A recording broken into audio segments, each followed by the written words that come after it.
Norton theorem নামে পরিচিত। তো নর্টন থিওরেমটা মোটামুটি ভালো ইম্পর্টেন্ট, কিন্তু আসলে পরীক্ষায় খুবই কম আসে।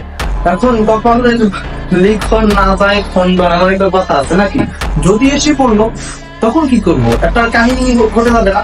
তো সেই ক্ষেত্রে আমার সর্বপ্রথম কি হবে, একটু নর্টন থিওরেম যদি কঠিন কম আসে তারপর আমরা এটা একটু দেখার চেষ্টা করবো, কারণ কোনো রিস্কে আমি নাই বাবা, রিস্ক নেওয়ার আমার আমার কোনো ধর্ম না। তো সেক্ষেত্রে রিস্কে না গিয়ে আমি আগে নর্টন থিওরেমটা কিভাবে সলিউশন করা যায় সেই বিষয় সম্পর্কে একটু খুঁটিনাটি আলোচনা করবো। ফার্স্ট অফ অল আসলে নর্টন থিওরেম বিগত যে করেছিলাম আমরা থেভেনিন থিওরেম করছিলাম, ওই থেভেনিন থিওরেমের বাইরে একটা থিওরেম আছে নর্টন থিওরেম। ওই থেভেনিন থিওরেমের মোটামুটি সিমিলার বলা যায়। তো দেখো নর্টন থিওরেমে কি কাহিনীটা কি করছে, নর্টন থিওরেমের প্রথম কাহিনী যেটা করছে সেটা হলো যে আসলে